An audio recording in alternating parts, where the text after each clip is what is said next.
Johnny master ఇక్కడ ఒక dancer అమ్మాయిని వాడుకున్నాడంట, ఇన్ని రోజులు ఇట్లా అభ్యంతరకరమైన లైంగిక వేధింపులకు పాల్పడ్డాడంట అన్న వెంటనే జనాలందరూ ఓ తెగ రియాక్ట్ అయ్యారు. రీసెంట్గా నేను కొన్ని సాక్ష్యాలు తీసుకొచ్చి ప్రజెంట్ చేశాను, మీరు విన్నారో లేదో. ఆయన వాడుకోవడం కాదు, చట్టాన్ని వాడుకుంటున్నారు చాలా క్లియర్ కట్గా. ఇప్పుడు ఈ రాజ్ తరుణ్ టాపిక్ దీనికి బీజం వేసిందా? అసలు ఎవరు ధైర్యం ఇచ్చారు వీళ్ళకి?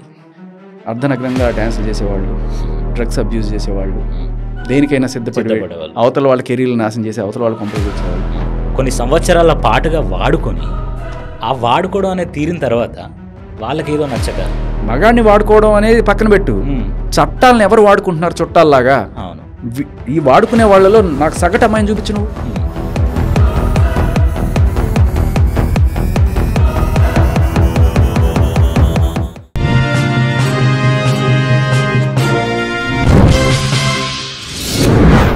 హాయ్ హలో నమస్తే, వెల్కమ్ టు సోషల్ పోస్ట్. ఈరోజు మనతో స్టూడియోలో బిగ్ బాస్ 8 కంటెస్టెంట్ కాకుండా అంతకంటే ముందే మనకు ఎన్నో కాంట్రవర్సీలతో పాటు ఒక ఆర్జే కూడా మనకు పరిచయమైన శేఖర్ భాష అన్న గారు మనతో ఇవాళ స్టూడియోలో ఉన్నారు. అన్నతో చాలా విషయాలు మాట్లాడాలి, అది పొలిటికల్గా మాట్లాడాలి, అండ్ కాంట్రవర్షియల్గా ఉన్న వాడుకోవడం, కేసు పెట్టడం అనే టాపిక్స్ గురించి మాట్లాడాలి, అండ్ బిగ్ బాస్ జర్నీ గురించి మాట్లాడాలి, పర్సనల్ లైఫ్ గురించి మాట్లాడాలి. ముందుగా అన్నని వెల్కమ్ చేద్దాం. అన్న హాయ్ అన్న. హాయ్ హాయ్ అన్న, ఇంకా ఇప్పుడు ఈ వాడుకోవడం, కేసు పెట్టడం one of the hottest topic మన తెలుగు స్టేట్స్లలో. పొలిటికల్గా అవ్వచ్చు, ఇండస్ట్రీ, సినీ ఇండస్ట్రీ పరంగా అవ్వచ్చు. అండ్ ఇది ఎక్కడి నుంచి అంటే రాజ్ తరుణ్ నుంచి స్టార్ట్ అవ్వకుంటూ ఈ నేపథ్యంగా వచ్చింది. ఇప్పుడు ఈ రాజ్ తరుణ్ టాపిక్ దీనికి బీజం వేసిందా? అసలు ఎవరు ధైర్యం ఇచ్చారు వీళ్ళకి? అసలు ఏంది అసలు దాని గురించి? అదే అంటున్నా, ఇప్పుడు ఒక అమ్మాయి నన్ను వాడుకుంది అని చెప్పి నువ్వు కేసు పెట్టలేవు. అసలు అదే అబ్బాయి వాడుకున్నాడు అని కేసు పెట్టగలవు. ఎందుకు అంటే గ్రామర్ ఫస్ట్ మనం అబ్జర్వ్ చేయాలి. వాడు కొన్నాడు అంటే కరెక్ట్, వాడు కొంది అని ఎట్లా అంటావు? వాడు అనేవాడు కొన్నాడే, అదే కరెక్ట్. వాడు కొంది అంటే కరెక్ట్గా యూజువల్గా వాడడం కూడా, అది గ్రామర్ కూడా మనకు సపోర్ట్ చేయట్లేదు తమ్ముడు.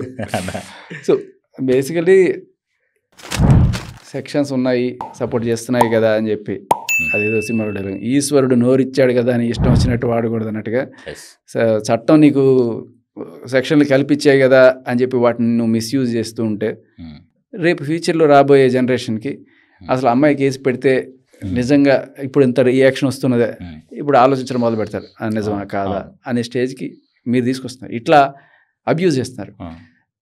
కనీసం అంటే రేప్ అనేది పెట్టడానికి ముందు వీళ్ళిద్దరి మధ్య ఒక రిలేషన్ ఉందా, ఆ రిలేషన్ ఏ స్టేజ్లో ఉంది, దాన్ని మనం ప్రేమ వివాదంగా చూడాలా లేకపోతే ఒక రేప్లా చూడాలా అనేది అసలు పోలీసులు ఇది చేయగలిగితే అది బాగుంటుంది. ఇప్పుడు చూస్తున్న మీరు 3 కేసులే, మధ్యలో ఇంకో కేసు మిస్ అయ్యారు. వరలక్ష్మి టిఫిన్స్ గుర్తుందా మీకు? వరలక్ష్మి టిఫిన్స్ ఒకటి ఉంది. వరలక్ష్మి డ్రగ్ కేసులో దాంట్లో A1 A2 ఆయన ప్రభాకర్ అనే ఆయన మీద ఒక ఆవిడ ఇట్లాగే కేసు పెట్టి ఫస్ట్ అది ఆల్మోస్ట్ 376 అనుకున్నారు. అంటే రేప్ కేసు ఇంకా నానా రకాల కేసులు పెట్టడానికి పోతే ఫైనల్గా అది ఏదో తక్కువ సెక్షన్లో పెట్టాల్సిన పరిస్థితి తీసుకొచ్చారు. ఎందుకంటే ఎవిడెన్స్లు ఏవైతే ఉన్నాయో వాళ్ళు ప్రొడ్యూస్ చేసి లేదు సార్ అన్నప్పుడు కూడా ఏదో తక్కువ పెడతారు. ఈయన ఆవిడ మీద పెట్టలేడు, తలకిందులు తపస్సు చేసి పెట్టలేడు. సో బేసికలీ ఈవిడెవరు? ఆల్రెడీ డ్రగ్స్ కేసులో 90 రోజులు జైల్లో ఉండొచ్చు. బేసికలీ చట్టాలు, న్యాయాలు ఉన్నది ఎవరి కోసం? అమాయకులు, మంచివాళ్ళు, ఇట్లాంటి వాళ్ళు శిక్షింపబడకుండా ఉండడానికి కావాల్సి వచ్చిన కేసు. అర్ధనగ్నంగా డ్యాన్సులు చేసేవాళ్ళు, డ్రగ్స్ అబ్యూజ్ చేసేవాళ్ళు, లేకపోతే కెరీర్ కోసం దేనికైనా సిద్ధపడేవాళ్ళు, అవతల వాళ్ళ కెరీర్లు నాశనం చేసి అవతల వాళ్ళ కొంపలకు వచ్చేవాళ్ళు. ఇంకా ఏది మనం చూసాం కదా, జానీ మాస్టర్ కేసా. ఇప్పుడు కేసులు ఏదైనా కానీ మనం చూస్తున్న మనుషులు ఎలా ఉన్నారు అంటే జనరల్గా ఏదో ఒక నేర చరిత్ర ఆర్ఎల్స్ నేరాలు చేస్తున్న వాళ్ళు ఈ చట్టాన్ని బ్రహ్మాండంగా వాడుకోగలుగుతున్నారు తప్ప నిజమైన అమాయకులు ఎవరు దీన్ని వాడుకుంటున్నట్టు కనిపించారు. మీరు గమనించండి, వీటన్నిటిలో కూడా అర్ధనగ్నంగా డ్యాన్స్ చేసేవాళ్ళు, లేకపోతే డ్రగ్స్ అబ్యూజ్ చేసేవాళ్ళు. అర్ధనగ్నంగా అంటే ఇండస్ట్రీలో ఉన్న వాళ్ళు అంటున్నారు. అంటే ఇప్పుడు బయట ఇప్పుడు కామన్ పీపుల్ అయితే అర్ధనగ్నంగా డ్యాన్స్ చేసే ప్లాట్ఫామ్ అయితే ఏమి ఉండదు, ఇండస్ట్రీలో ఉన్న వాళ్ళే చేస్తారు కదన్న. అదే అంటున్నాను, అంటే whoever the ladies who are using these laws అని అంటారు మీరు. అంటే జనరల్ పబ్లిక్ మన ఇళ్లలో ఉన్న లేడీసో లేకపోతే పద్ధతిగా ఉన్న వాళ్ళు అనే ఒక కేటగిరీ అనుకుంటే మళ్ళీ దానికి కూడా మనం ఇది చేయొచ్చు. అంటే డ్యాన్స్లు వేస్తే పద్ధతి కాదా? ఇప్పుడు కరెక్ట్గా ఒక మాట చెప్తా. అదొక సినిమాలో పాట, గుండా రౌడీ దాదా అంటారే బయటుంటే, ఇక్కడ చేసే పనులే సినిమాల్లో చూపిస్తే, ఓహో అంటూ జై కొడతారు తేడా మేకప్పే, ఇదెందుకు పోన్లే అంటారు, అదెందుకు అలా అంటారు అని చెప్పి పాట ఉంది. అలా ఇదే డ్యాన్సులు మనం చూస్తున్నా. నేను ఇదే చెప్తున్నా, డీలో కావచ్చు, డీ జోడీలో కావచ్చు, లేకపోతే అది చేస్తున్నాయి ఇక్కడ దాకా నిక్కర్లు వేసుకొని, ఇలాంటివే దసరా పండగకో లేకపోతే వినాయక చవితి అయిపోయే ఉత్సవాలకు రికార్డింగ్ డ్యాన్సులు అని చెప్పి ఊరవతల వేస్తున్నారు, ఇలాగే వేస్తారు. వాటిని మనం చూసే కోణం ఏంటంటే, రికార్డింగ్ డ్యాన్స్ వేయడానికి ఎక్కడి నుంచో వీళ్ళని పట్టుకొస్తారు.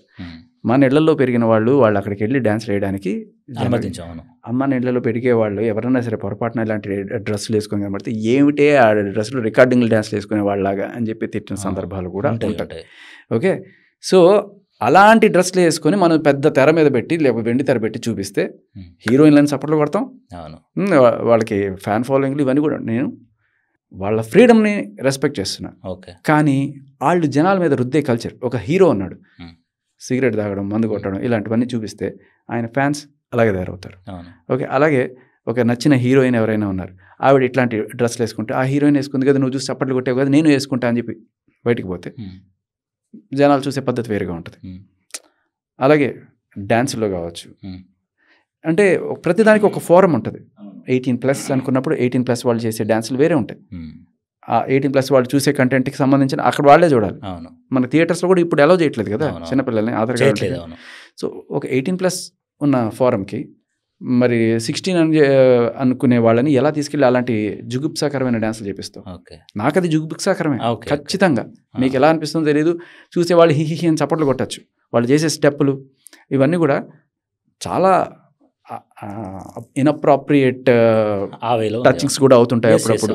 సో నేనైతే దాన్ని హర్షించను ఇటువంటి కల్చర్ని. బట్ దానికోసం సపరేట్ ఆడియన్స్ బేస్ ఉంటే ఆ ఫోరంలో వాళ్ళు ఎంజాయ్ చేస్తున్నారు చూసుకొని.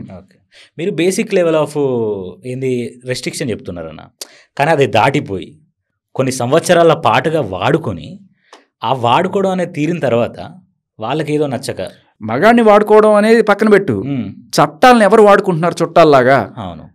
ఈ వాడుకునే వాళ్ళలో నాకు సగటు అమ్మాయిని చూపించు నువ్వు. సగటు అమ్మాయి ఎక్కడుంది దీంట్లో? లేదు. ఇండస్ట్రీలో ఇలా డ్యాన్సులు చేసేవాళ్ళు, లేకపోతే ఈ పబ్బులు క్లబ్బులు పట్టుకొని తిరిగేవాళ్ళు, లేకపోతే డ్రగ్స్ అబ్యూస్ చేసేవాళ్ళు, వీళ్ళు తప్ప నార్మల్ అమ్మాయిలు ఎక్కడ కనపడుతున్నారు నీకు? అక్కడ నార్మల్ అమ్మాయిలు అయితే లేరు. అంటే న్యాయం జరగాల్సిన వాళ్ళకి జరగట్లా, న్యాయాన్ని వాడుకోవాలనుకున్న వాళ్ళకి మాత్రమే న్యాయం జరుగుతుంది. ఇలాంటి వాళ్ళు చాలా ముద్దుగా వాడుకుంటున్నారు లీగల్ సిస్టమ్ని. ఓకే, నాకు చూపించాలండి వాళ్ళని. చాలా తక్కువ ఇన్ఫ్లుయెన్స్ అయితే. ఒకవేళ అలాంటి వాళ్ళు ఉన్నా కూడా మరి మీడియా వాళ్ళని పట్టించుకోవట్లేదా అంటే ఒకటి కూడా వస్తుంది. పట్టించుకోదు కదన్నా. ఇప్పుడు మీరు అన్నట్టు, ఇప్పుడు మీరు ఏదైతే అన్నారో, ఇప్పుడు ఒక హీరో సిగరెట్ తాగితే ఇన్ఫ్లుయెన్స్ అవుతారని చెప్పేసి మాట అన్నారు. అంటే దీన్ని బట్టి ఏంది, ఇప్పుడు సినిమా అనేది అంత ఇన్ఫ్లుయెన్స్ చేస్తుంది అని అంటే మరి ప్రతి ఒక్క మంచి సినిమా కూడా ఇన్ఫ్లుయెన్స్ చేయాలి కదా. ఇప్పుడు మీరు అన్నట్టు జానీ మాస్టర్ కేసే అనుకుందాం. జానీ మాస్టర్ కేసులో నిజాలు తెలియకుండా జానీ మాస్టర్ ఇక్కడ ఒక డాన్సర్ అమ్మాయిని వాడుకున్నాడంట, ఇన్ని రోజులు ఇట్లా అభ్యంతరకరమైన లైంగిక వేధింపులకు పాల్పడ్డాడంట అన్న వెంటనే జనాలందరూ తెగ రియాక్ట్ అయ్యారు. ఇప్పుడు జనాల తప్ప, లేకపోతే ఇన్సిడెంట్లో పాల్గొన్న వాళ్ళ తప్ప, ఏం తప్పు మీ విధంగా? నిజాలు తెలిసేదాకా ఆయన్ని అదో రకంగా చూడడం మొదలెట్టారు. బట్ రీసెంట్గా నేను కొన్ని సాక్ష్యాలు తీసుకొచ్చి ప్రజెంట్ చేశాను, మీరు విన్నారో లేదో. ఓకే, చాలా క్లియర్ కట్గా అందులో ఆమెయే ఆయన తన దగ్గరికి రావాలి, ఏదో రకంగా తన దగ్గరికి తెప్పించుకోవాలి అని చెప్పి తను చేసే పోస్టులు కావచ్చు డిజిటల్ మీడియాలో మాస్టర్ గురించి, అండ్ అలాగే తను మాట్లాడిన మాటలు ఒక కాల్లో, నేను ప్రేమిస్తున్నాను, పెళ్లి చేసుకుందాం అనే విషయం అక్కడికి తెలిసిపోయింది అనే మాటలు కావచ్చు, ఇవన్నీ కూడా చాలా క్లియర్ కట్గా ఒక మోటివ్ని ఎస్టాబ్లిష్ చేస్తున్నాయి. ఆయన్ని తన దగ్గరికి తెచ్చుకోవాలని ఆ అమ్మాయి ఆరాట పడింది అనేది అక్కడ ఎస్టాబ్లిష్ అవుతుంది ఆ కాల్లో. ఓకే, సో ఈజీగా అర్థమైపోతుంది. దాంట్లో ఇప్పుడు అంత ఎస్టాబ్లిష్ అయినప్పుడు ఎవరన్నా ఏమనుకుంటారు, వీళ్ళిద్దరి మధ్య ప్రేమ ఉంది, ఏదో గొడవలు వచ్చినాయి, ఆ గొడవలు సరే సెటిల్ చేసుకోండి. దానికోసం పోయి నువ్వు రేప్ కేసులు పోక్సో కేసులు పెడతానంటే చట్టాన్ని చుట్టంలాగా వాడుకోవడం కదా. ఖచ్చితంగా ఆయన వాడుకోవడం కాదు, చట్టాన్ని వాడుకుంటున్నారు చాలా క్లియర్ కట్గా. అవునవును. అండ్ ఇంకొక విషయం ఏంటంటే, ఇప్పుడు మీరు అన్నట్టు వీళ్ళు బయటికి రావడానికి, ఇప్పుడు మీరంటే యాక్టివిస్ట్గా ఉన్నారు, మీరు సొసైటీలో ఏం జరుగుతుంది అనే దాని మీద ఒక కాన్షియస్ ఉంది కాబట్టి లాస్ అని తెలుసుకున్నారు. ఇప్పుడు ఈ అమ్మాయికి ఈ లాసు ఈ కేసులు వీటన్నిటి గురించి కూడా అవగాహన ఉండదు నన్ను అడిగితే.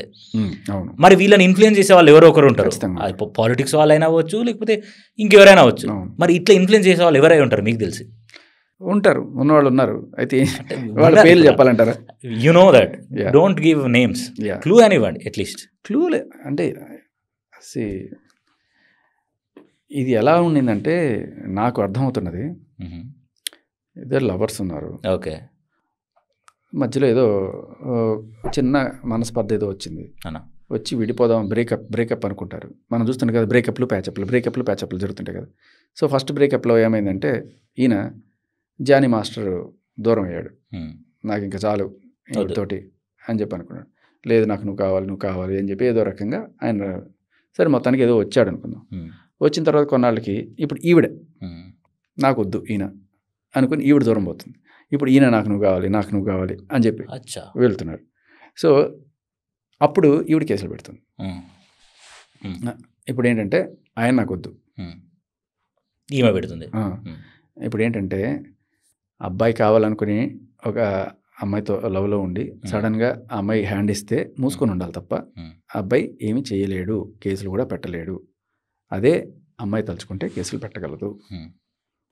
అర్థమైందా ఎప్పటికైనా? సో జానీ మాస్టర్కి ఏ రకమైన ఆప్షన్ లేదు ఆయన పెట్టడానికి. సార్ ఆ అమ్మాయి నాతో ఇన్నాళ్ళు ఇది చేసింది లేకపోతే క్లోజ్గా ఉంది, ఇదిగో చూడండి సాక్ష్యాలు అంటే నీకు డిఫెన్స్కి మనకు వస్తాయి కదా. ఆ అమ్మాయి కేసు పెట్టినప్పుడు సార్ నా తప్పేం లేదు చూడండి, ఆ అమ్మాయి నన్ను లాక్కోవడానికి ట్రై చేసింది అని చెప్పి నువ్వు చూపించడానికి పనికి వస్తాయి. నువ్వు సరే భయ్యా నీ తప్పలేదు పో అంటారు. ఆ అమ్మాయికి ఏం శిక్ష పడదు. ఆ అమ్మాయి నేను కేసు పెట్టి నేను బజార్కి ఏడ్చి నీ పరువు పోగొట్టి నేను రిమాండ్లో పెట్టి ఇంత చేసిన దానికి ఏ శిక్ష ఉండదు. అది వాళ్ళ హక్కు. మగాడిని కుక్కలాగా ఏదో కుక్కను కొట్టినట్టు కొట్టు, పట్టించుకునే నాదుడు లేడు. మరి ఈ పాయింట్లో మీరు అంటే జానీ మాస్టర్కి ఆల్రెడీ మ్యారేజ్ అయింది. మ్యారేజ్ అయినప్పుడు మరి డాన్సర్ని అలా మచ్చిగా చేసుకోవడం అనేది నీకు కరెక్ట్ అంటారా అన్న? నువ్వు నవీల్ కాబట్టి లేకపోతే నెవిల్ కాబట్టి అన్న నీకు తప్పవచ్చు, నేను శేఖర్ కాబట్టి నాకు తప్పవచ్చు. అదే నువ్వు నబీల్ అయితే తప్పు కాదు. జానీ మాస్టర్కి మతపరంగా ఆయనకి ఆప్షన్ ఉంది, ఇంకోళ్ళని పెళ్లి చేసుకోవచ్చు అనే ఆప్షన్ ఉంది కాబట్టి ఆయన తప్పని ఫీల్ అవ్వలేదు. ఆవిడ కూడా ఆయనకి ఇంకో ఆప్షన్ ఉంది కాబట్టి చేసుకుంటాడేమో అనే దీంట్లో ఉండొచ్చు. సో వాళ్ళ కల్చర్ పర్మిట్ చేస్తే ఇప్పుడు వాళ్ళిద్దరూ హగ్గులు చేసుకున్నారు అంటున్నారు కదా, వాళ్ళ కల్చరు. ఓకే, మనం యాక్సెప్ట్ చేయగలము, అది మన ఇష్టం. వాళ్ళు ఏం చెప్తారు అది. ఓకే, అంటే మరి వాళ్ళ ఇష్టం అంటే మరి జానీ మాస్టర్ ఇష్టం ఉండి ఆమె దగ్గరికి రమ్మన్నాడు, ఆమెకు నచ్చక మీరు దూరం పెట్టింది. మరి అలాంటప్పుడు లాస్ట్ని మిస్యూజ్ చేసుకున్నట్టు కాదు కదా. ఇప్పుడు అదే అన్న వీళ్ళిద్దరు కూడా వాటెవర్, ఈయన కావాలనుకున్నప్పుడు ఈయన వద్దన్నారు, ఈయన కావాలనుకున్నప్పుడు ఈయన వద్దుంది, ఇవన్నీ నడుస్తూనే ఉంటాయి. కానీ ఒక రోజున కోపం ఎక్కువైపోయో లేకపోతే ఈయన కోపం ఎక్కువైపోయి ఆవిడని తిట్టినా లేకపోతే ఆవిడ కోపం తట్టుకోలేక పోలీస్ స్టేషన్కి వెళ్ళి కేసులు పెట్టేసి కామన్గా అయితే ఉంటాయి. కామన్ అవ్వడం కాదు, ఇక్కడ వాళ్ళే చేయగలరు, నువ్వు చేయలేమంటున్నాను. ఆవిడ కోపం వస్తే వెళ్ళి కేసు పెట్టగలదు, నీ కోపం వస్తే నువ్వు మూసుకొని ఉండాలి అంతే.